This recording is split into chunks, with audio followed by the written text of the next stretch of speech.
माननीय शिक्षा मंत्री ने, माननीय मुख्यमंत्री ने इस नीति की घोषणा के पूर्व बजाते हमारे संगठन की कोई राय नहीं ली, मनमाने ढंग से इसको प्रसारित कर दिया। अब ये मेधा के आधार पर तबादले की नीति अव्यावहारिक है, परेशानी में डालें। जब आप सुविधा देना चाहते हैं, सुविधा तो तभी होती जो जिस विषय की रिक्ति जहां होगी।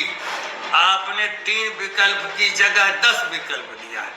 अब 10 विद्यालयों की रिक्ति की जानकारी गोपालगंज की शिक्षिका जो किशनगंज में है, या जो शिक्षक 200 किलोमीटर दूरी पर है, 250, उनको अपने अनुमंडल के उन विद्यालयों की रिक्तियां जो उनके विषय की है, इसकी जानकारी का क्या माध्यम होगा? खास करके दिव्यांग के प्रति तो आपकी संवेदना होनी चाहिए। कैसे वह जाएगा जहां उसके घर के नजदीक यदि आप दे देते, महिलाओं को नैहर अथवा ससुराल देते, या तीसरा भी कोई स्थान दे देते तो सुविधा होती। इसलिए बिहार माध्यमिक शिक्षक संघ इस तबादले नीति का विरोध करता है। सरकार ने अभी शिक्षकों की स्थानांतरण एवं पदस्थापन नीति की घोषणा की है।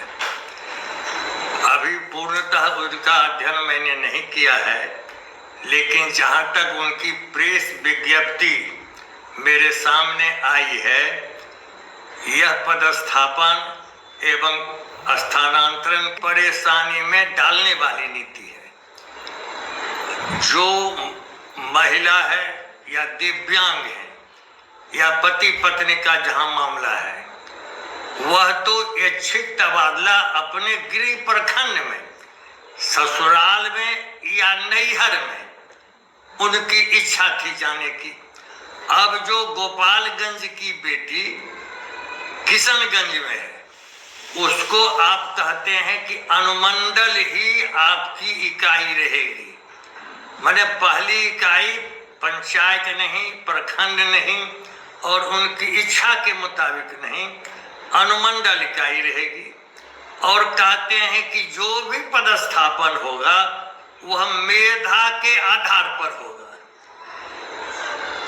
अभी मैंने कुछ दिन पहले पूर्व मुख्य सचिव अमीर सुभानी साहब को पूछा था कि आप तो IAS के टॉपर थे, तो क्या आपको सबसे बड़ा जिला पटना आपकी पदस्थापना हुई? तो जी ना।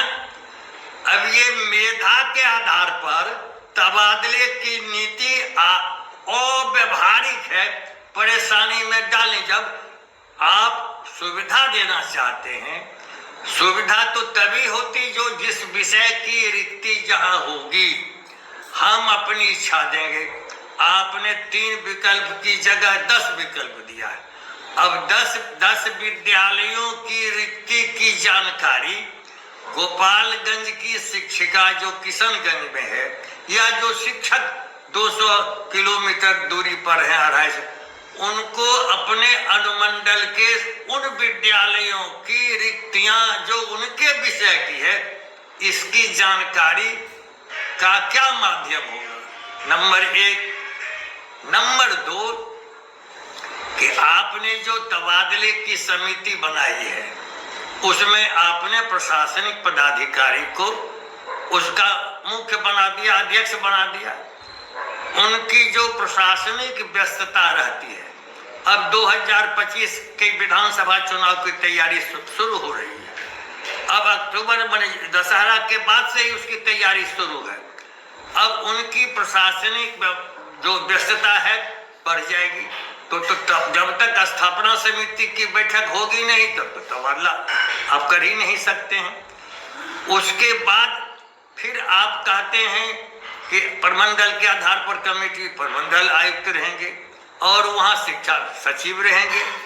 अभी इस तरह से जो परेशानी होगी शिक्षकों की, शिक्षिकाओं की, दिव्यांग लोगों की, खास करके दिव्यांग के प्रति तो आपकी संवेदना होनी चाहिए।